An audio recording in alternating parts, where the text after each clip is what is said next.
The most widely published book in human history reveals that we are created in the image of God.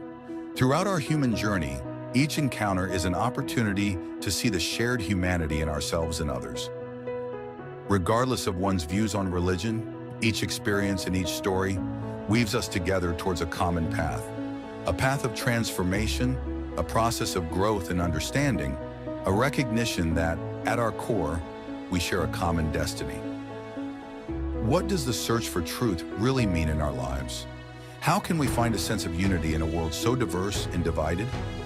As we reflect on these questions, we start to uncover a fundamental connection that binds us all beyond our differences. Welcome to Created in the Image of God, Building Vibrant Communities, with our host, Wade Franson. Tonight's episode is Bridging Faith in the Fourth Estate.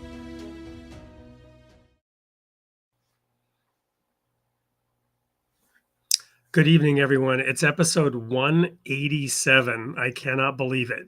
And I have a guest tonight that I'm really looking forward to spending an hour with and talking about all kinds of things.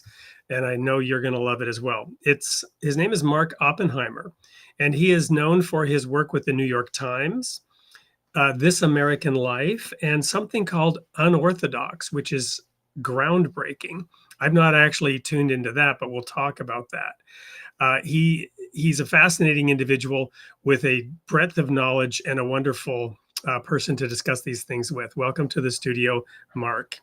Oh, thanks for having me. Really appreciate it, Wade. Well, it's wonderful. I just revisited our sneak peek that we did right before the show. Yeah. And was reminded of the conversations that we had. So I'm looking forward to getting into this. As we always do on Created in the Image of God, we like to get to know the real you, the you that, was shaped and formed by forces beyond your control, i.e. your parents and the environment in which you grew up. So tell us a little bit about the beginning and the very early years of Mark Oppenheimer. Sure. Well, I was born in 1974 in New York City. My father was either in Columbia Law School or just out. I can't remember when he graduated, but he and my mother were about 5 years into their marriage. They are what I call a mixed marriage, insofar as he was from Pittsburgh and she was from Philadelphia. And in Pennsylvania, that's opposite coasts. They had met working for Senator Joe Clark, who was a Democratic senator. They were both working on the Hill. My father as an aide of some sort right out of college, and my mother in the secretarial pool, and had married at what now seems fairly young, 24 and 25. My mother's a bit older than my father.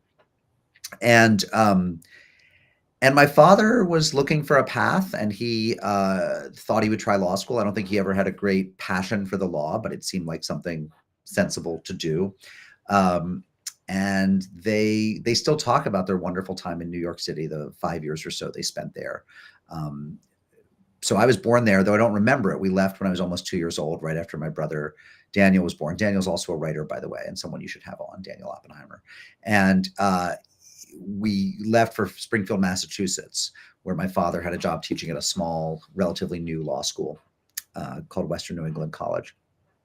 And he was on the early faculty there. And so he was a young assistant professor at a law school, and my mother was a homemaker, and I grew up in Springfield, Massachusetts, which is in Western Massachusetts, though it's not the what's become the fashionable Western Massachusetts. It's not as far west as the Berkshires. Nobody has a summer home there.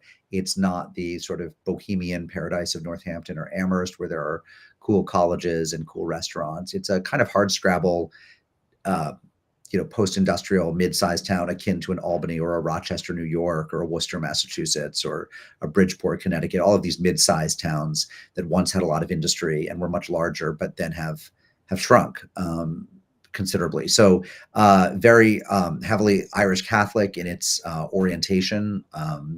The Irish political machine dominated the city.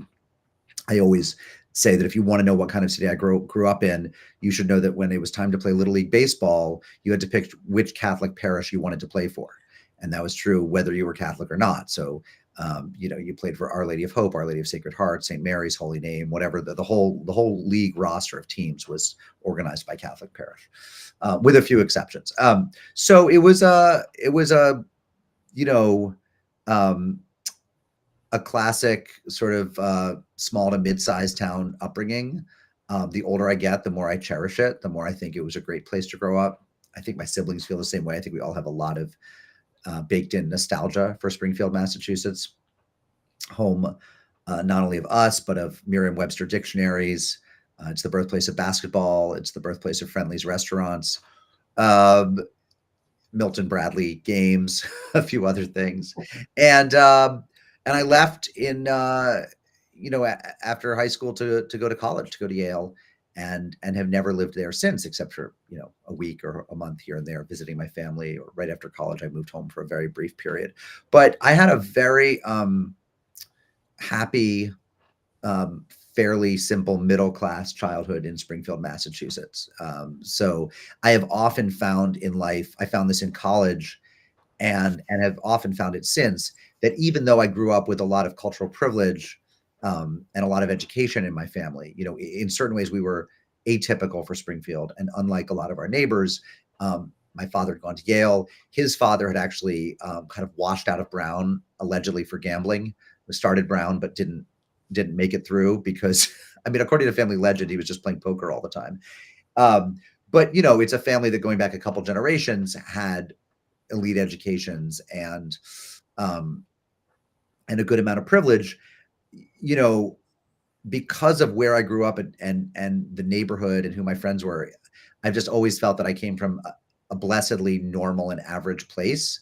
And so when in high school and then in college and in life since, I've met people who presumed that everyone had a second home or a 3-car garage or whatever, I've always felt pretty alienated from that level of privilege, even as, of course, all these things are relative. And I think there are people who would see the life I've led and say, you've been, you won the golden ticket. But I think that sense of being in certain ways, materially anyway, and in circumstances, and in terms of where I lived, being very profoundly normal has served me very well as a journalist. That is to say, I think I am equally at home talking to the very poor and the very wealthy, to the Jew and the Gentile, black and white. I came from a city, my middle school was literally a third white, a third black, and a third Hispanic. It was just sort of profoundly diverse in that way. And so I just feel like I was given the gift of kind of anonymous normalcy in my upbringing.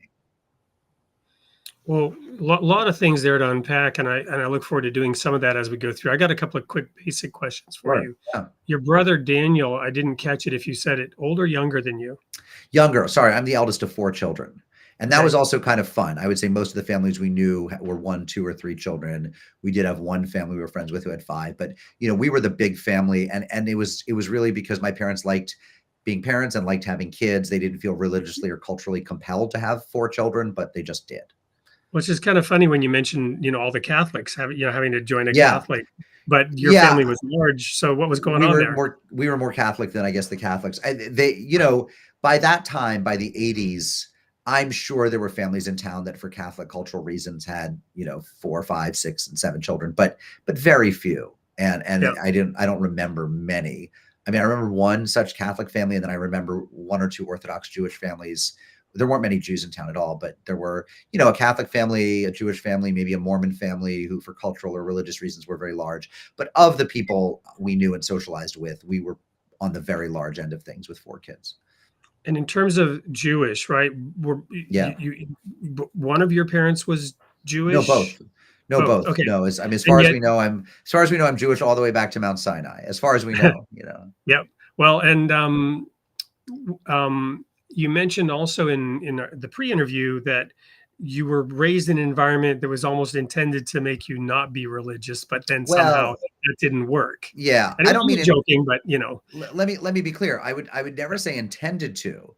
Right. If you were to write a novel in which somebody's ancestry unwittingly, unintentionally conspired to have a less religious home. My father's family were from a branch of Judaism that's often colloquially called classical reform. And this was the tradition going back to the 19th century that was fairly assimilationist in intent, and also highly Americanized. So there was a time when a lot of the temples in the classical reform wing of Judaism had Sunday services instead of Saturday. They adopted the Christian Sabbath.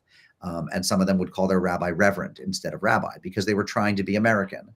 And so my father came from that tradition. It was a tradition that had largely let Hebrew and Hebrew scripture lapse. They tended to do everything in translation, and they were just not, I would say, not particularly observant, though not in denial about their origins, just not deeply knowledgeable or committed to their practice. And then my mother's parents had come from Eastern European Orthodox families, but they both, my mother's mother and father, were members of the Communist Party in the 1930s and were very left-wing and kind of anti-religious for political reasons, though culturally they were Jewish and all of their friends were Jews, which is a very typical story on the American left. You know, there are many people who were communist or socialist and philosophically anti-religious, but all of their friends were Jewish. Or you would see this in Italian anarchist circles, the sort of Sacco and Vanzetti world, where they were deeply, profoundly anti-Catholic, but everyone they knew was Italian Catholic, or at least ancestrally Catholic. So you're right, I was not raised with a lot of religious practice, but certainly a good knowledge of my Jewish heritage. Well, one of the things I want to unpack with you in this episode, and I absolutely want to get into the whole intersection of faith and fact, right? Yeah, the fourth estate in America, writing journalism. But I find this also very fascinating because to me, and my first impressions of you, extremely favorable, perhaps partially because to me you seem to have this very interesting mix of really, really well studied, if you will, observant, a true journalist that's aware of what's going on around you, and yet you're processing this internally through your own experiences. And as I hear you describe your growing up, I hear, some investigative thought, some ambivalence, some analysis when you start bringing up like privilege, but we weren't really privileged and we kind of were. And so this is, I guess what I'm getting at now is when you then say, well, there were communists who all their friends were religious, and there's this contradiction going on. There's a kind of a self-loathing, a distancing from who we are, and yet still being who we are.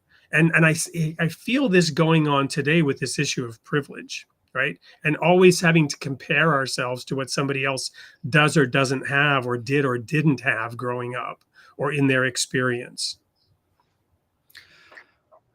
Well, there are a lot of questions there. I think let me pick off one of them. I think all children compare themselves. Some are lucky. I actually did less of that. I'm not somebody who has a lot of envy.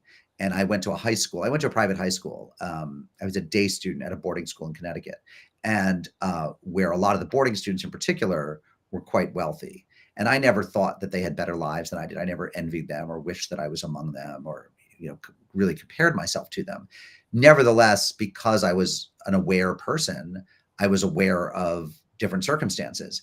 And I think I was actually fairly unusual in how unenvious I was. I think that there were poor and middle class and even slightly upper middle class, but not rich students at my school who were quite sensitive to how much money some of the very rich kids had, and really carried that like a sack of rocks around with them. I didn't tend to. I was just interested in it. I think there's a lot of very overly plaintive and perhaps self-lacerating talk about privilege these days. And I hear where you're coming from, but that's not really where I'm coming from. I'm really being purely descriptive. I don't think people have to walk around thumping their chests or, wear a horsehair shirt or anything because of the privilege. But I think as a journalist and as a memoirist, as somebody who in all of my writing, in all of my nonfiction writing, really feels the job is to tell the truth and to tell it clearly. One of the facts of my life is that, I have more money than some and more education than some, less money than others, less education than others. That's as true as the fact that I'm sometimes the Jew among Gentiles. I'm sometimes the Jew among more observant Jews. We're all our own unique selves walking through, walking down gauntlets of other people who are all different in their own ways. Well, so to me, it's not, I wasn't making a value judgment. I was just saying that's one of the things that's true. Exactly. And that's actually what I was trying to comment on in my very imperfect way. It's that it's a self-awareness that doesn't have to be self-loathing and shouldn't be Yeah. self-loathing, right? I'm very So far from loathing myself. You know, it's funny right, because when you're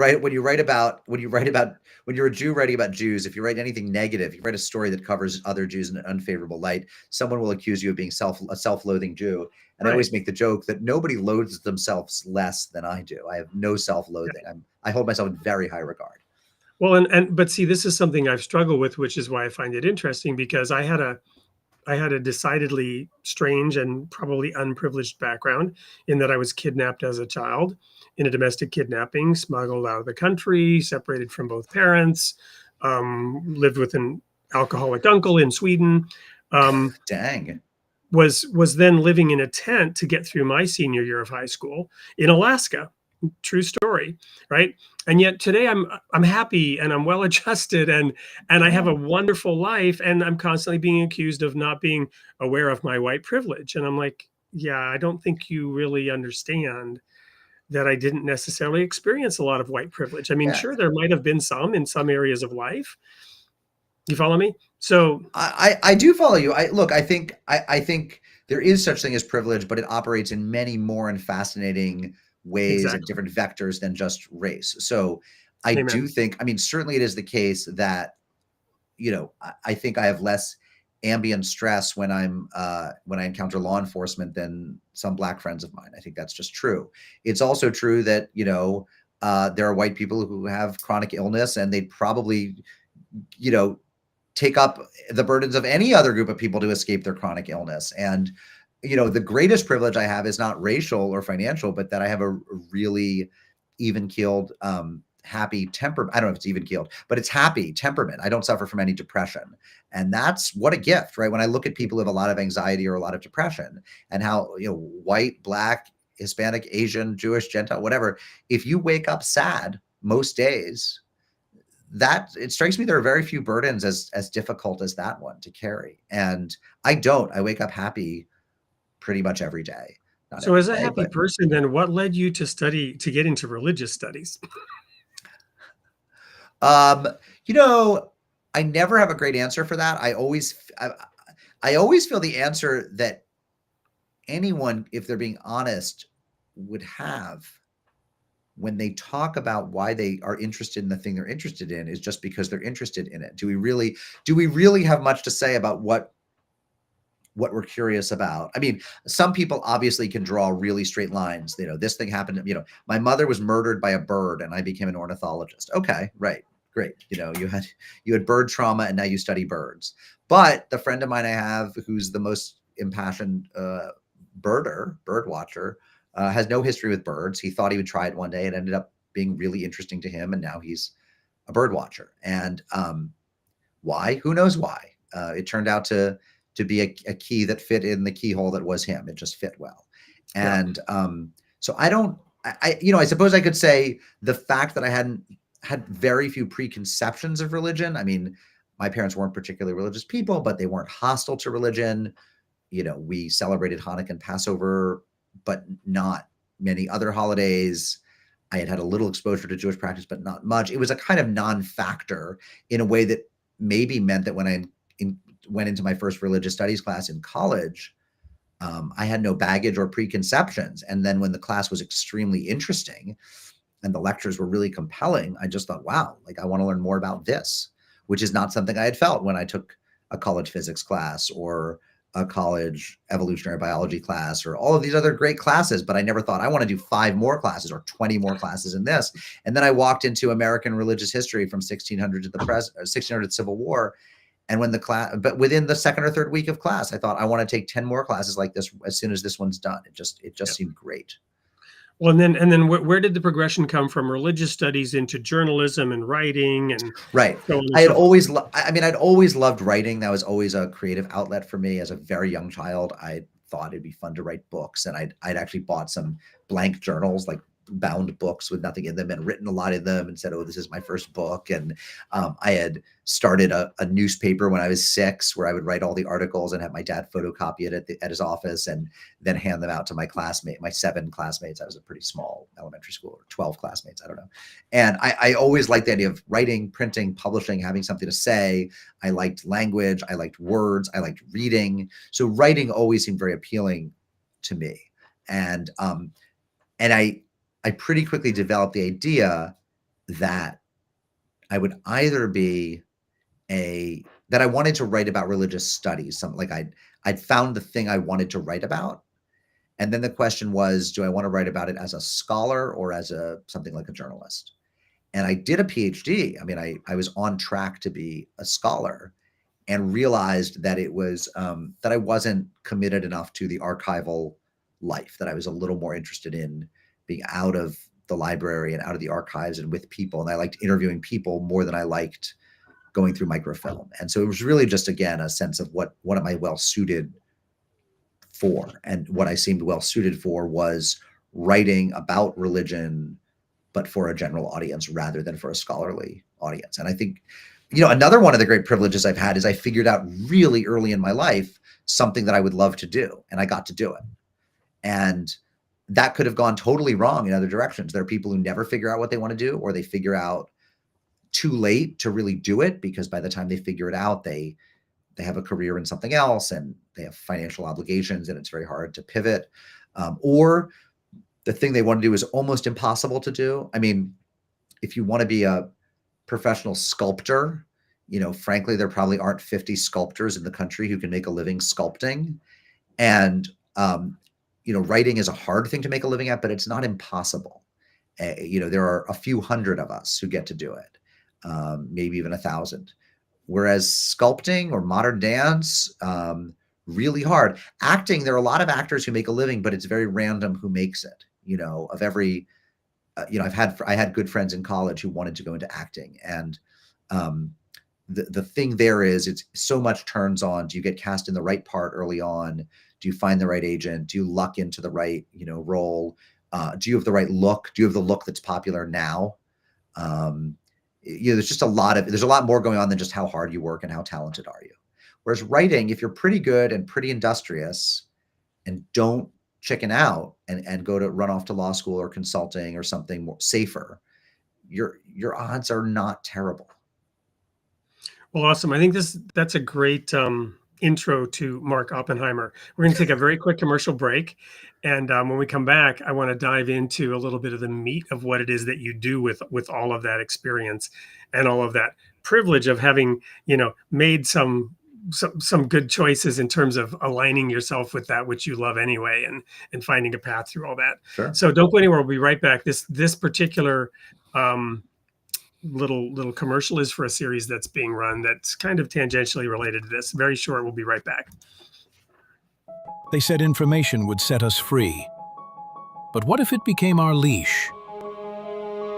In an age where media, power, and profit shape the very truth we see, Murtash Olson invites us to look deeper, to question the systems that trade freedom for control, and to remember that discernment is sacred. Freedom for sale, at Created in the Image of God.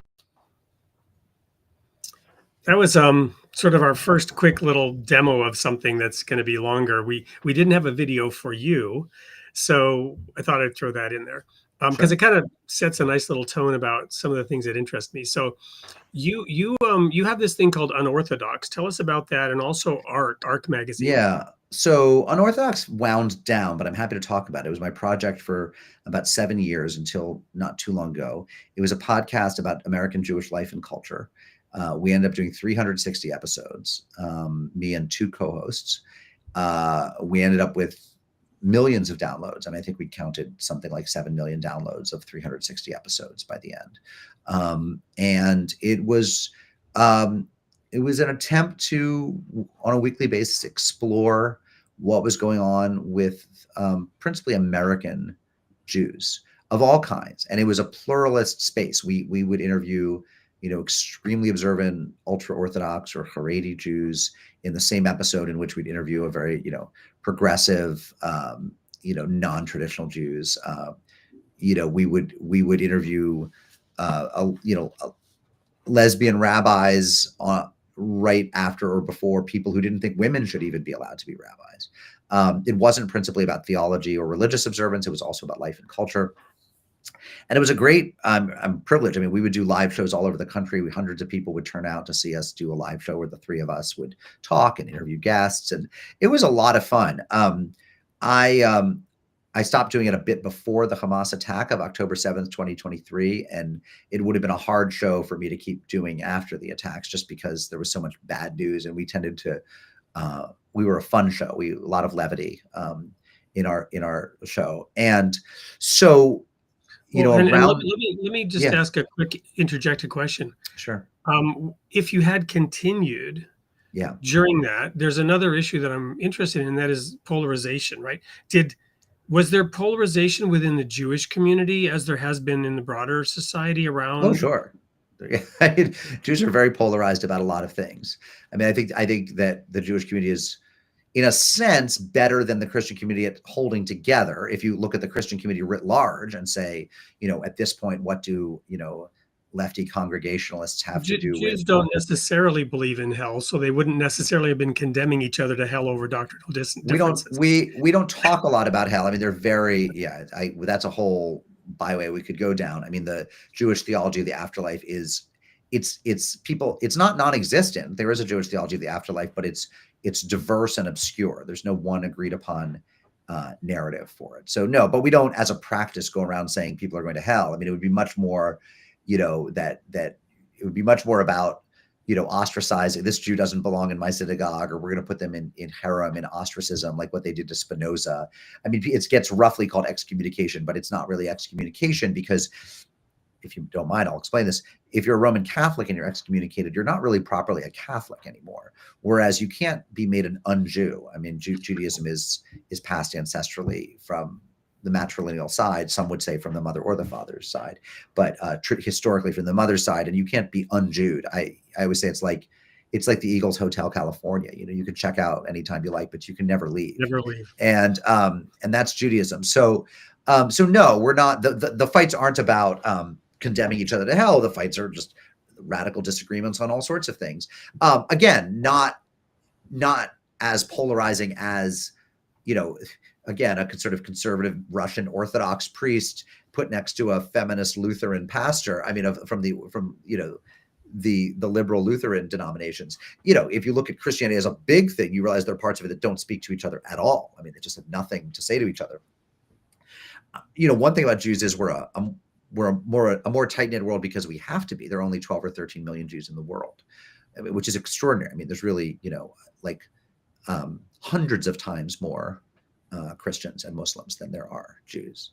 And people don't realize that because Jews tend to play an outsized role in culture and in the news, and the Middle East plays such a role in the news. But there are very few Jews in the world. So, yes, but to answer your question, there was tremendous polarization, and part of what we enjoyed doing on that show was overcoming the polarization and saying we will talk to most anyone in the tent. So that show ended, and to answer your question, my latest project, I mean, I've had a lot of projects, is, in addition, the thing I'm always doing is writing, and I have 2 books underway. One is coming out in March, but as my day job, I'm editing a magazine called ARC, which is at arcmag.org, arcmag.org, which is produced by the Danforth Center on Religion and Politics at Washington University in St. Louis. And the mission of the Danforth Center is to get people thinking thoughtfully and learn in a learned and civil way about America, the intersection of American religion and politics, which is something I've been writing about for 25 years. So I was really thrilled that WashU invited me to restart and relaunch this journal. And so that's just been a great pleasure. And we are doing a podcast called ARC the Podcast, which is affiliated with the magazine, and the magazine is affiliated with the center. So we have a really wonderful project going on there. And this was all inspired by the work of Senator John Danforth, the Missouri Republican who left office a few years back, but who is a kind of great believer in civil discourse and civil society and how to talk across differences. Well, and that's a critical topic, and one which I really try to focus on this show. The original subtitle of this show, Creating the Image of God, was The Role of Religion in Society. I changed it to Building Vibrant Communities to make it more diffused. But even when it was the role of religion in society, I avoided politics like it was against my religion, which it kind of halfway is. It's against my religion to be involved in partisan politics. So we'll talk a little bit more about religion on this show than I probably have in 6 months on this show. And that's a good thing, especially when I actually just launched a series yesterday of nine articles that I wrote in a frenzy about the No Kings protests, because it suddenly occurred to me that Samuel, in the days of the judges, that's like a particularly chaotic period of Jewish history, ancient Israel, where it was, horrible. And it says at the end, in that day there was no king in Israel, and every man did that which was right in his own eyes. Then you also have the story of Samuel and the children of Israel. And we talked a little bit about assimilation in a vague way a few minutes ago when you talked about your parents and their practice, and other Jews who even started keeping a Christian Sabbath, i.e. on Sunday, right? And the word assimilation came to mind when you said that, right? So the children of Israel coming into the Holy Land, right? They wanted to be like the nations around them. And they said, we need a king. We want a king. And Samuel, the prophet, warned them against having a king. So I had this, idea to write this series through that lens of, wait a minute, do we want a king? Don't we want a king? What did the founding, fathers really say about the role of the president and how our society was different? And if we evaluated presidents throughout American history, which of them actually took us in the direction of kings, and which of them scaled that back, right? So yeah, throwing all that out there, you've been working in this space, for 25 years, as you said, and you're writing Arc Magazine. So what's your take on what's going on today in the culture wars and the push and pull of American society? Yeah, that's a big question. I know there's no silver bullet answer, but yeah, I think there are a number of unfortunate trends. I think that there is a desire. I think, look, it's not shocking to me that almost 250 years into the Republic, when again next year is 250 years, that a lot of people have sort of now take for granted how extraordinary the experiment in self-government and democracy is.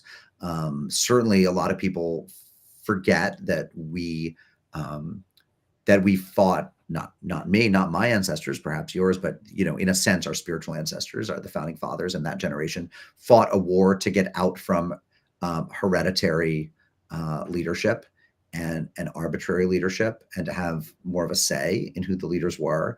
And I think that, we've always had a tension in this country between people who want a heavier hand and more authority. And by the way, people who also revere monarchy in a sense. I mean, what is the fascination with the Kennedys, but a fascination with monarchy and a desire to have almost a secular, Americanized, non-monarchical royal family.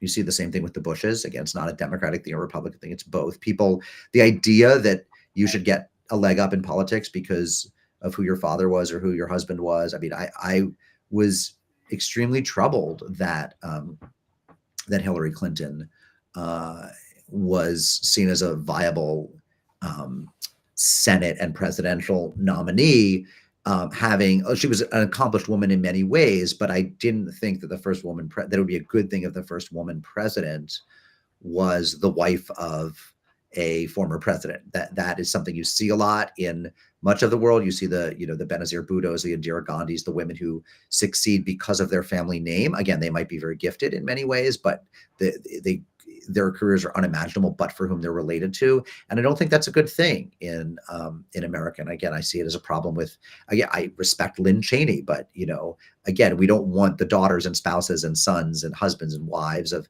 politicians to be the next generation of politicians.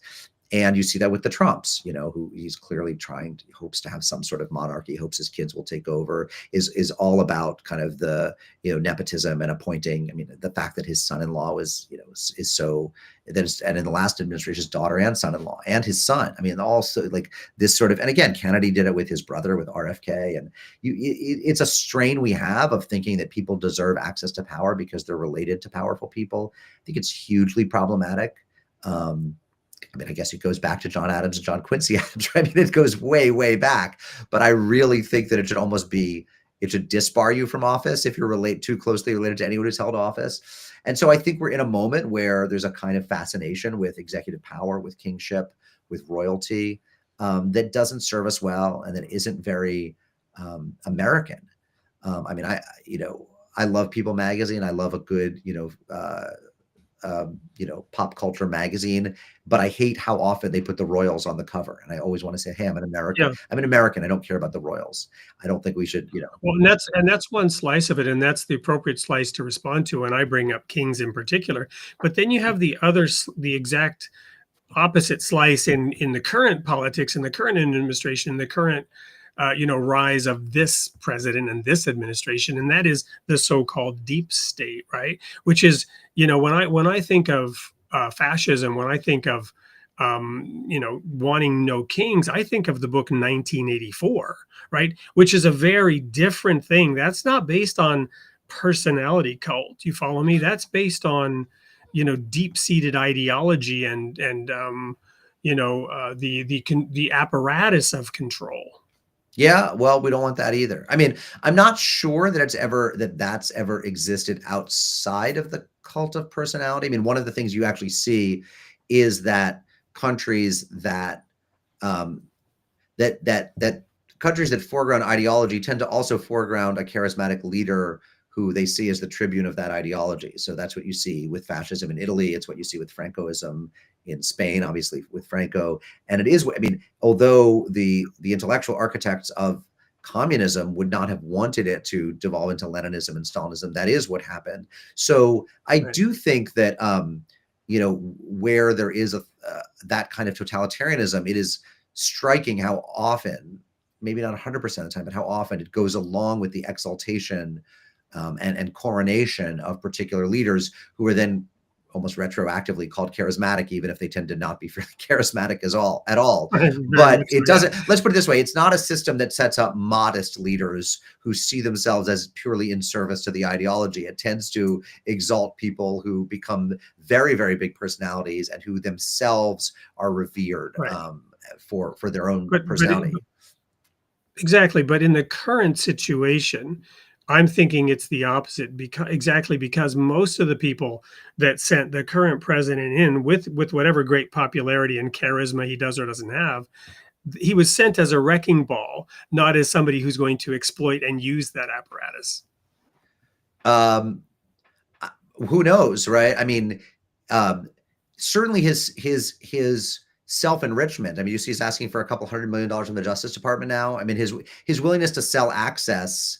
You may be, well, I think it's both, right? I mean, he was sent as a wrecking ball and by people who don't care that he also has loose ethics around self-enrichment. Well, they feel like, but also I don't, is that right that he is sent, I mean, you almost seem to be suggesting that his own personality is a subordinate factor, but in fact, what you actually find let me rephrase. What I'm suggesting is that he's the Goliath who sent in to slay David in this sense, right? Or, sorry, that's a bad analogy too. What am I actually trying to say here? He's simply the gladiator champion that is big enough, brash enough, and in this case, big enough because he's rich enough. So it doesn't matter if he, adds a few billions along the way, because that's how the gladiator champion got there in the first place, right? He would have never gotten there had he not been able to ride down his gold escalator in his gold-filled building. That's why he was able to be the champion to go in as a wrecking ball. So it's kind of a weird. I mean, that's all true if you believe that stuff needed to be wrecked, but I don't. I think I think we have a great country. So I I'm mean, not saying I no, believe I it mean, needs to be. yeah, it's Yeah. right. I mean, yes, but that proceeds from a kind of nihilism. And of course, the saddest thing about his presidency was how often he demeaned America and said, we're a terrible country, we're horrible, demeaning, John McCain's not a war hero. I mean, the kind of, what was so interesting was how he actually managed to have a populism of disdain, of kind of anti-patriotism. We're bad at wars. We're bad at the economy. We're a bad country. Our cities are a wreck. Our cultures are a wreck. Our universities are a wreck. I mean, just radical disdain for the country. And I'm a patriot. I mean, I try to guard against idolatry because I think patriotism can very easily shift into idolatry. But I'm somebody who so kind of temperamentally loves America, perhaps beyond reason. I mean, perhaps uncritical, perhaps not critically enough, I guess is what I would say, because we should all be critical in our patriotisms. But and so I think, yes, look, I think everyone is different. I think Stalin was different from Hitler, and I think Hitler is different from Pinochet. And I think, all bad leaders are bad in their own ways. And I don't draw analogies. I don't think, well, this person's Hitler or this person's this or this person's that. I think that our current president, who was democratically elected, is different in a lot of ways. I think his mix of, as you say, kind of like David-like pretensions, but also, of course, part of the thing about Torah is that David was, a highly ethical and great man, right? That virtue was it's not that these people were perfect, but it's that they were virtuous. And that's the great thing. That's the great thing about the Judeo-Christian history, right? There's this famous story, it, right? David, the ethical, philosopher king, if you will, of his day, poet king, whatever. Right, poet king, right. He found Bathsheba and sent her husband to his death. Yeah. Right. And then the prophet came to him and told this story about a sheep, and this poor man who had one sheep, and the person who had all these sheep and all this stuff stole it from him. And David was incensed, we need to do something. And then the bony finger of the prophet comes out and says, and you are that man, David. And the prophet did not get his head cut off. Right.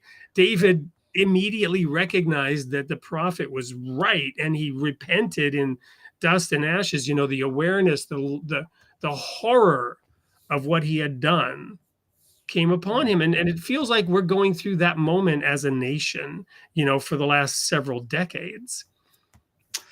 I'm a small bore person. I don't have grand theories about the sweep of history. I think a lot of these things are contingent.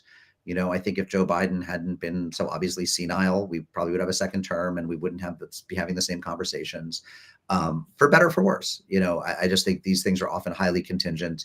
I'm going now beyond the presidency. I'm talking about DEI and the whole thing about white privilege that we talked about, and what we're going through as a nation on a bigger, broader scale than who happens to be the president.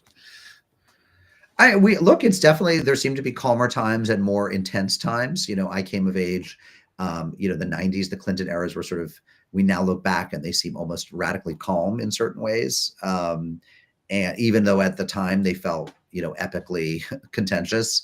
And I think we are having a harder time talking to each other than we did then. And this has to do with, attention spans and social media and kind of radical polarization, the collapse of a moderate middle, and none of that has been good for us. So I think, on the other hand, I will say, things can turn on a dime. I mean, in the 1970s, it was okay to drive with, an open can of beer next to you. And by the 80s, the onus against drunk driving. What's that? And no seatbelt. I mean, these things, within 5 years, gay marriage went from seeming like a total impossibility forever to being the law, to being inevitable, seeming inevitable. Seatbelts, drunk driving, gay marriage, like there are things that turn on a dime, that turn against allowing kids to have smartphones out in schools, which a few years ago, I remember talking to teachers, they said, we can't fight this. We're all going to be on our phones all the time forever. Like, it's done. Don't even bother. And then a year or two later, all of a sudden, high schools across the country started banning phones. Things can change. Things change. Remember, Obama, it seemed like we'd never have another Republican president. The Democrats held both houses. He was president. Then he won again. And during Bush, people thought there'd never be another Democratic president, right? People think whatever they're in, it's sort of eternal and immutable, and they can't see past it. And the reality is we have no idea what's around the corner. I'm reminded, a lyric came to mind, Paul Simon, Boy in the Bubble, every generation throws a hero up the pop charts, right? So when we come back, we're going to take another very quick commercial break. When we come back, I want to ask you if we lurch forward from ditch to ditch, right? As we talk about, where we're going next. Don't go anywhere. We'll be right back with more of Mark Oppenheimer on Creating the Image of God.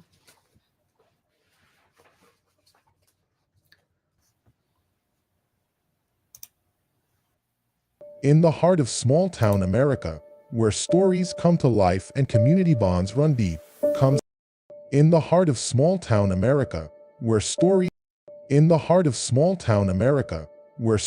come to life and community bonds run deep, comes a collection that goes beyond the ordinary. Introducing The Last American Editor Volume 2 by Ken Tingley. Step into a world where the meaning of life is explored through captivating stories that touch the soul. Ken Tingley invites you to embark on a journey of self-discovery and community connection. Each column, a window into the heart of small-town America, reflecting the experiences that shape us all.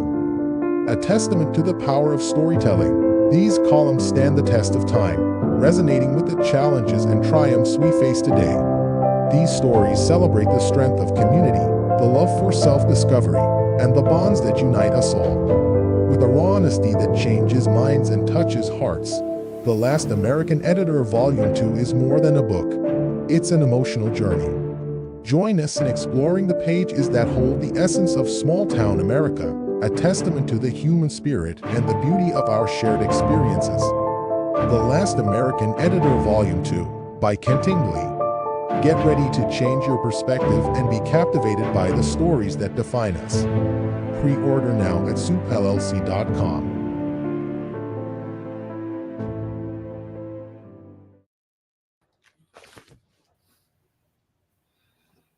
Welcome back to Creating the Image of God. We're talking to Mark Oppenheimer. We're going through a whole host of historical and current issues at the intersection of journalism, faith, writing, and America.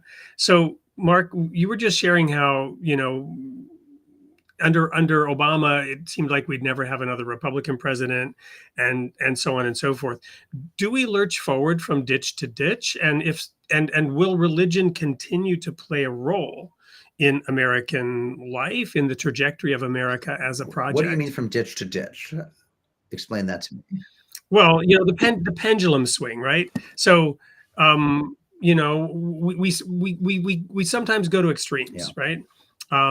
That's what I mean, is that the pendulum swings and we end up in a ditch, and then, we learn something, and then we cross the middle of the road again on our way to get out of the ditch. And the next thing you know, we're in the ditch on the other side. I don't know. I mean, on the one hand, it can often feel as if we're in ditches as a family, as a city, as a state, as a country, as a world. And on the other hand, if you look at, at a lot of metrics, health, life expectancy, leisure time, we're not doing so badly. We're not doing as well as we ought. And in some ways, we're not doing as well as some cases, we're not doing as well as we used to. It seems that life expectancy has sort of leveled off. It's not climbing up to the levels you'll see in certain European countries.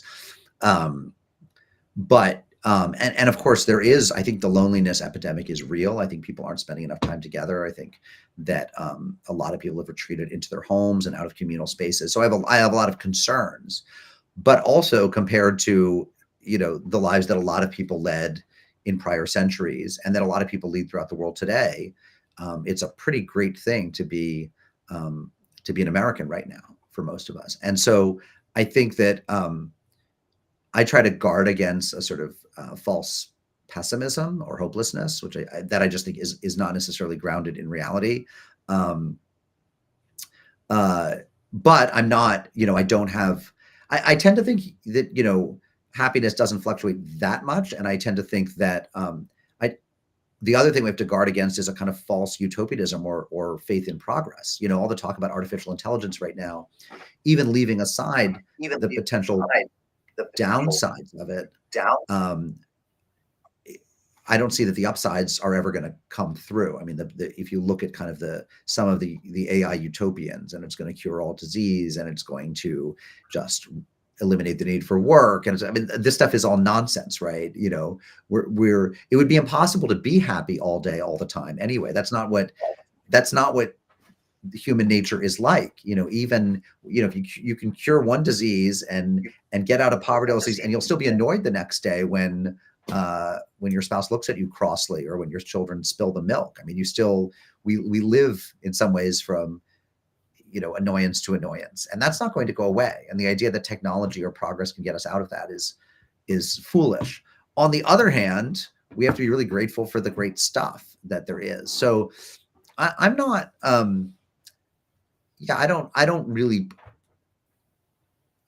don't engage in or believe in pronouncements about the sort of either cycles, which I think are often as random as they are predictable, nor do I think that we're sort of in dark times. I mean, there are things I think will get better, but relative to really dark times, I don't think these are dark times.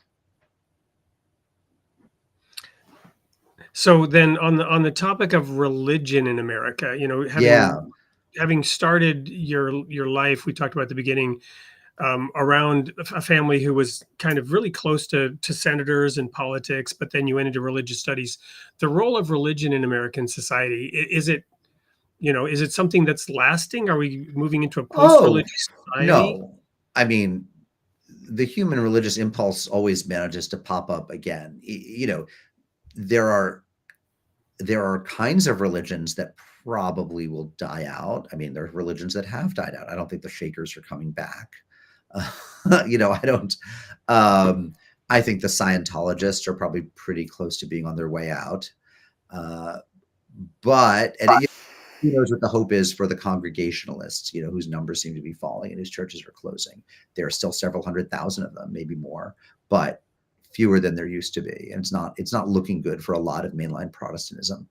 On the other hand, even in countries where all of the old churches have largely gone dormant, what you see is people interested in astrology and Wicca and nature religions and paganism or strange, you know, cults that partake of metaphysics in the way that religion does.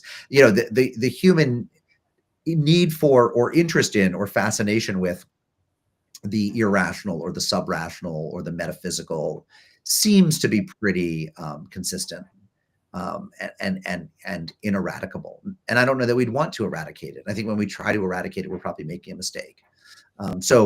I definitely think that some of our church forms in America are going to go away. I don't think, for example, that we're in the midst of, you know, several journalists recently have talked about us being in some sort of religious revival. I don't think the numbers bear that out. I don't think that the traditional churches are going to do much better than hold steady and tread water. They're not going to see huge numbers of new baptisms or conversions or whatever. But will people have an interest in metaphysics and spirituality and the irrational? Absolutely. Well, thank you so much. This has been fascinating, and I've really appreciated you answering my particular questions. I'm going to go to the audience now and just throw a couple of questions out there so that we make sure that they get some of their questions answered here too. This is kind of a long one. It's 2 parts. I got to show both, and I'll read it. I don't know if you can see the chat, but you've written about communities that are both historically marginalized and deeply privileged in education or resources. How do you see these dual identities playing out in how people understand moral responsibility today? Oh gosh, that's a great question, but a very broad one.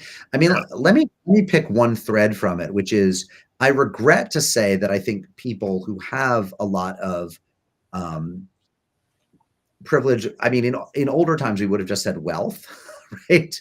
You know, seem not to feel the responsibility of that as much as they used to, right? It used to be that there was this thing called noblesse oblige, and if you'd made a lot of money, if you were Andrew Carnegie, even if you'd made the money by being a rapacious, exploitative capitalist, part of how you atoned for your sins was you gave money to build thousands of libraries. I mean, you know, this is what you did if you were a Carnegie, was you built civic institutions.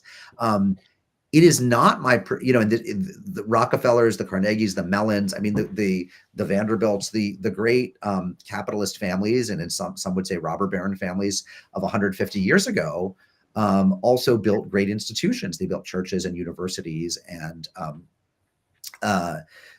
libraries and parks, and they were philanthropists. It is not my sense that the current generation of new wealth feels that responsibility. That I mean, they give money to stuff, sometimes political candidates, sometimes nonprofits that think about effective altruism or artificial intelligence or other kind of things that don't necessarily have an immediate usefulness to a poor person. But are they building the next 1,000 municipal swimming pools or public libraries or parks? I don't think so. Is that because the scale has dramatically shifted? Because I remember the whole Bill Gates, Warren Buffett, shaming all the other billionaires into giving away half their wealth kind of thing. And many of them started up foundations, but the scale of society has changed. So even though it feels like, well, we have all these billionaires and they're all, greedy and they're oligarchs. Well, but is the disparity of wealth, in terms of the scale of society, it's maybe not the same as those wealthy of the past that could literally build all those libraries. And do we need more libraries, kind of thing? No. You know what I mean? Well, first of all, we definitely need more libraries. Yeah. No, I think it's the opposite, Wade. I think the concentration of wealth is greater now. I mean, the concentration of extreme wealth. If you look at there's something like it's some statistic. I'm getting this wrong. There's 1,000 billionaires at least, right? I think those 1,000 billionaires have more wealth than the bottom 50% of America. I mean, the level of wealth that the wealthiest have is much greater relative to the middle class than the wealth the Rockefellers had relative to the middle class. So, but that almost isn't the point. I actually don't think the math is that hard. Most of our municipalities could still use a new library building and a new municipal pool and a new park. And a lot of our, we still need more wildlife to be preserved. I mean, the tasks are in many ways the same. I mean, the idea that Jeff Bezos or Elon Musk, who both may be on their way to being trillionaires, couldn't give transformative levels of wealth to 1,000 cities in America tomorrow is ludicrous. Of course they could. The idea that somehow they've been priced out of or that they couldn't be as effectual doesn't seem right to me at all. It strikes me that they could be at least as effectual because their wealth is so huge. Interesting. I have to think about that some more. Thanks. Great perspective. Look, I mean, it's like the old preacher William Sloane Coffin, the great Yale chaplain, said to me, if you're rich and you give away money, the credit you get shouldn't be about how much you give away, but how much you have left, right? So, I mean, if you have $100 billion, you give 20 billion away, I'm not impressed. You have $80 billion left. If you have $100 billion and you give 100 billion away, then I'm impressed. I mean, the question is, are you willing to sacrifice anything? It's not. Jesus said the same thing when he praised the widow's mite, right? They gave from their abundance and she gave from her need, her want. I'm sure look, the reality is the rich people who are really giving to the point where it hurts probably aren't asking for credit for it. They're probably not naming things after themselves. And so we don't know who they are. And they deserve all the praise. The people who slap their names on things and want the building name, they only give the money if the building gets renamed for them, are not the people who impress me. Yeah, that's crazy. Here's an exchange between two members. I just want to get your take on it. Gina says, culture as a whole, when it comes to Christianity, is almost like picking your favorite football team.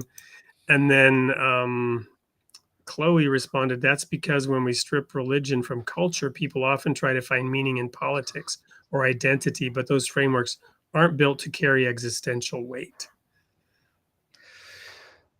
We got some folks from Planksip that are philosophers here. I'm not sure I understand how the latter responds to the former, but I will say that it is this speaks to the politics not built to carry existential weight. we are over invested in politics now, right? Somebody smart said, a lot of the people who are watching highly politicized TV, your Fox News types, or listening to talk radio, and in the past 20 or 30 years have become political junkies. 50 years ago would have been fairly indifferent to politics, except in election season. They would have tuned in every 2 or 4 years, and all their attention would have been spent paying attention to, the National Football League or their local Elks Club or whatever. And we've sort of lost the interest in baseball has gone way down. Interest in little leagues has gone way down. Interest in fraternal associations, Rotary, Els has gone way down. And for many people, what's replaced it is an obsession with politics, which is why you get those, which is why a Charlie Kirk memorial is a stadium event. And funerals, I have nothing against people mourning anyone. I don't mean to demean that event in any way. I didn't watch it or pay too much attention to it. But for a lot of people, instead of going to stadiums to see rock bands or sports teams, they want to go see someone who has a political identity. And that's not good. We actually should be less politicized and more interested in other parts of our lives.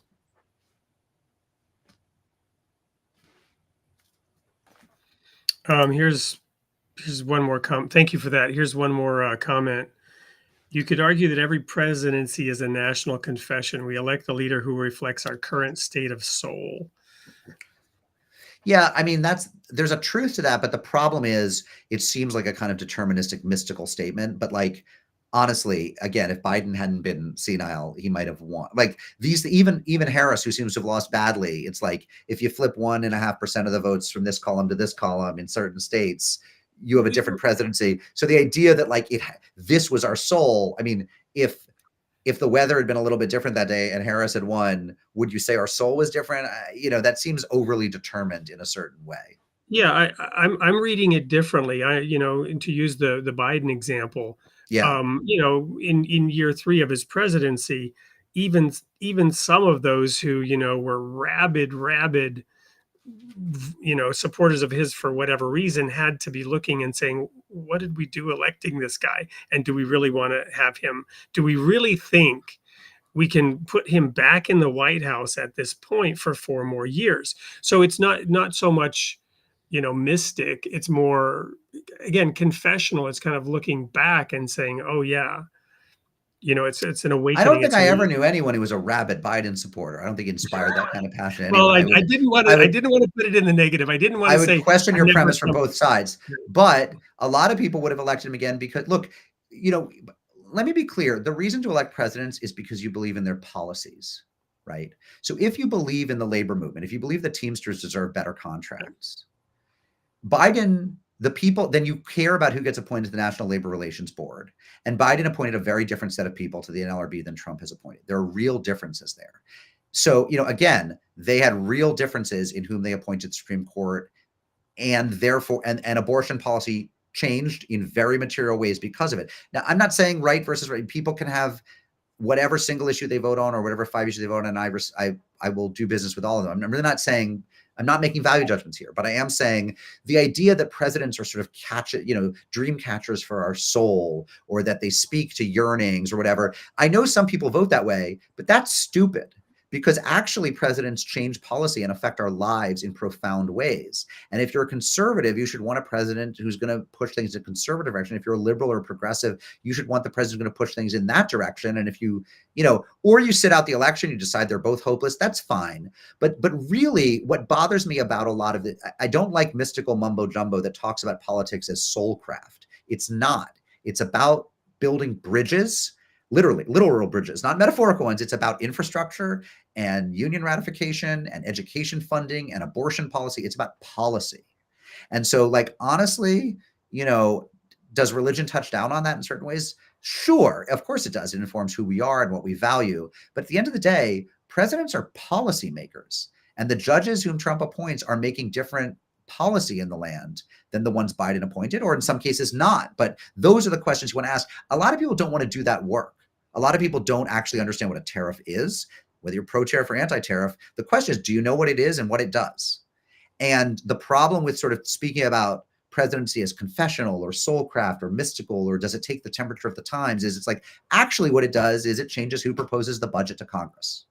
And I think that's really important. That's, if you take government seriously, if you think we should be self-governing, as a democracy or a republic, you have to pay attention to the actual policies of stuff. You have to read stuff and care about it, not just feel. It's not about vibes. Wonderful. Thank you for sharing that. Do you feel that sort of ground, I'm going to call that groundedness for lack of a better word, that kind of groundedness, I'm laughing at myself now because I'm turning it back to religion, but this show is called Creating the Image of God. Sure. That groundedness comes from your Jewish heritage and your Jewish approach. No, it comes from hope. I mean, you're asking me which. Well, no, I get diagnose my own greatness. Groundedness. No. Go ahead. No, sorry. The Jewish faith approaches the study of the Word of God perhaps a little differently than some others. I will say this. Well, I will say this. I mean, we certainly are not.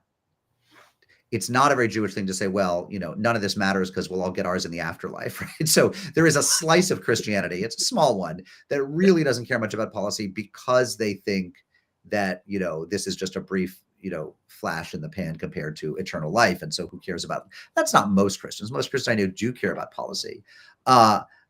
Yeah, I don't know. I think my groundedness there comes from, if anything, it comes from my journalism, which is when you talk to actual, people who have been shot, in the Tree of Life shooting in Pittsburgh, when you do work, when you interview an opioid addict or someone who's been abused by a priest or somebody who narrowly escaped a mass murder or whatever, when you talk to people, you think, what would have made you safer? What would have made your community more resilient? Oh, funding this, having a law about that, rezoning this, it's actual policy. So, look, religion has its place. I mean, I spend my life reading and writing about religion, but it doesn't tend to bring much wisdom to bear on, how a budget should be written, how a budget should align with whatever your priorities might be. And if your priorities are better mass transit, as one of mine is, there's not a Jewish way to mass transit or and a Pentecostal Christian way to mass transit. There's just good mass transit. Awesome. One last question from the audience, and then I'll we're Sure. out of time. I could keep going forever, but Yeah, I don't me want to too, impose man. on you. I don't want to impose on you. So, and I want to give you a chance to sort of leave your final thoughts here as well. So, Oh, that's kind from of you. Selling England by the Pound, what's one misconception you wish everyone would drop when they hear religion in America? I guess we all tend to overstate the level of religiosity in America. So right now there are people saying that we're in the midst of a revival. I don't think there's evidence for that. I think foreigners tend to think Americans are all in church all the time. Even people who are very religious, it's a pretty small minority of people who are in church weekly. So you'll see, more people are in church monthly or bi-monthly, but and then when you quiz those people who are very religious, say, can you name how many of the 10 commandments can you name? How much biblical literacy do you have? It's often quite low. That for many people, religion is an approved cultural style in America in the way that it's not an approved cultural style in Norway, for example, or Australia as much. But that doesn't mean that we are, a deeply, profoundly religious nation. I think that very often what is seen as religious is just a certain kind of politics cloaking itself in what they see as the hortatory rhetoric of religion. Awesome. Thank you. So, what has been unsaid? What did you maybe hope to share when I invited you to come on the show that I think we hit it all. Nothing. Nothing. I think your questions are so good, and your audience's questions were so good, and I think we hit it all. Is there something we should still dive into that you feel like Yeah, let's make sure we don't forget this as we head out the door. I think I guess what I would say is that a mistake that some people interested in religion make is they feel that religion is in tension with reason and rationality and evidence seeking.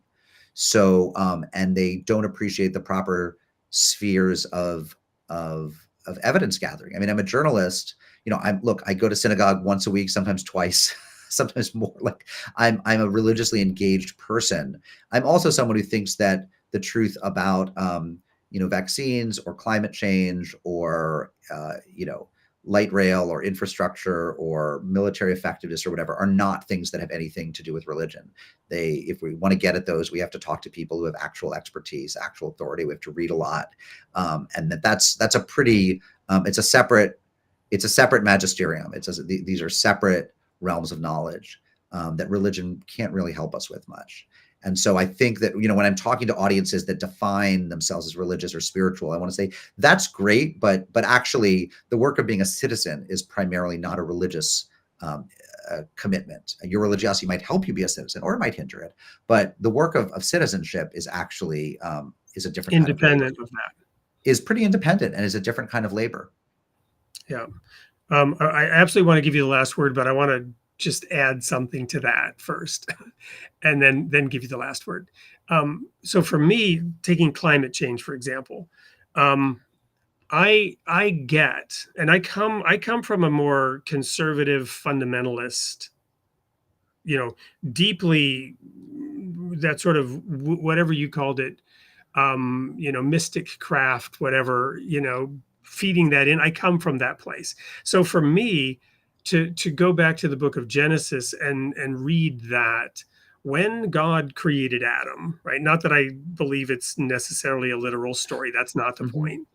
But the message of that story is he created Adam and he placed him in the garden to dress and keep the garden, right? Then he gave him Eve after that, created Eve from his rib. And then he gave them a commandment, and that commandment was be fruitful and multiply, right? Which we've not really had much problem keeping that commandment. And so now we're in a place where, climate change and whether it's really anthropomorphic or not, depending on how we view that, or whether the solutions being proposed are the right ones. The point is, we're teetering, it's obvious we're teetering on the brink of us having become the most invasive species the world has ever seen, to the detriment of everything else. You follow me? Mm-hmm. So for me to go back and tie it to that right, to use the German word, that origin, that genesis, is deeply powerful. I hear that, and certainly hear a lot of, you hear a lot of talk in Jewish environmental circles about Ba'al Tashchit, which is the commandment to sort of to guard and protect your resources and to steward them. There's a lot of Jewish environmentalism that trades on the same sort of thinking, and I think that's fine. I think if that's what inspires people to do it, I only mean that the knowledge and the tools that we'll have are probably not in the Bible. They're in the reason that God, as you see God, however you see God, you should concede that God gave us, a mind and reason and empowered us to do science, and they're going to come from that set of tools, not from scriptural tools. So, but absolutely, people should be motivated by a sense of stewardship and compassion for all of God's creatures, and a sense that we both want to multiply our species, but also leave our children and our descendants an earth worth inhabiting, and all of that. I certainly think that's a spiritual endeavor, but it's also one that requires some secular tools. Absolutely. Amen. So Amen. Mark, yeah. So Mark, thank you so much. Any final words, having responded to my last minute interjection there? No, I think this is great. I hope people will check out arcmag.org and sign up for our newsletter and our podcast and all of it, and just stay in touch. Yeah, absolutely. I definitely will be reading an article tomorrow, and putting those links in. This has been just fun and really educational for me. I've learned a lot in this, and I really appreciate you sharing your perspective with me and the audience. So there's just one more thing to do, and that's air the sneak peek for next week's show. And Mark, thank you so much. It's been just a joy and pleasure. For the audience, remember, you are created in the image of God, and God loves his creation. Here's the sneak peek for next week. We'll see you all there, same time, same place, 8 p.m. Central Time, for Creating in the Image of God.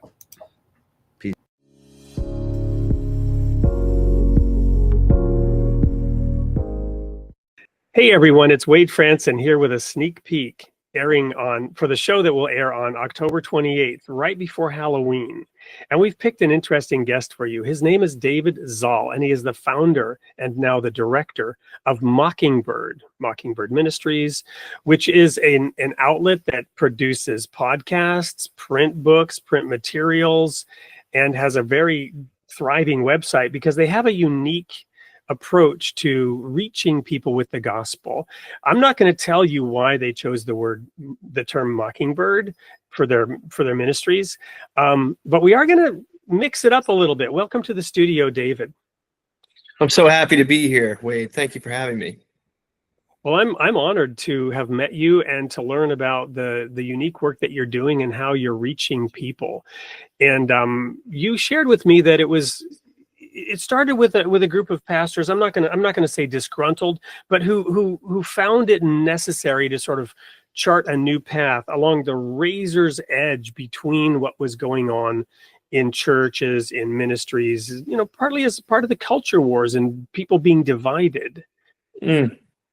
Yes, we wanted to make the grace of God, the main thing, and not other sort of political or cultural concerns. And so we had a lot of energy, probably a lot of hubris. We were younger at the time, but we set out on this weird multimedia mission to proclaim the grace of God in fresh and creative ways. Well, and I was attracted by the name. And when I looked at your website and looked at some of your work, you weave in these pop references like, lay down your weary tune and tangled up in grace, which evoked for me Bob Dylan and a band called the Mekons. I don't know if you know who they are. These are not exactly mainstream. And up on your shelf was some stuff from Hot Chocolate. So how do you walk that razor's edge? Do you have critics about the fact that you're weaving in pop culture references?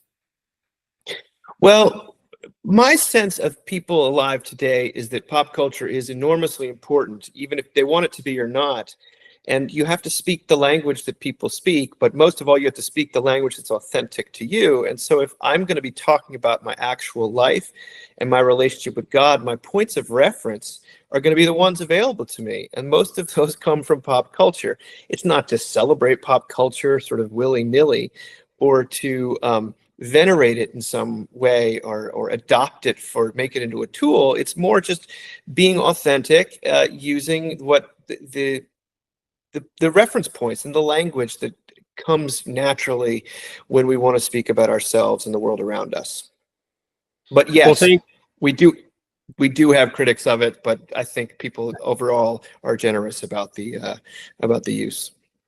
Well, it's wonderful. I mean, Bob Dylan wrote one of the greatest simple songs ever written called "You Gotta Serve Somebody." It may be the devil or it may be the Lord, but you still got to serve somebody. I mean, that's a powerful statement, and it's ultimately true. You know what I mean? So anyway, we look very much forward to having you on the show, David. And for the audience, remember, October 28th, 8 p.m. Central Time for the special Halloween episode of Created in the Image of God. We will see you there.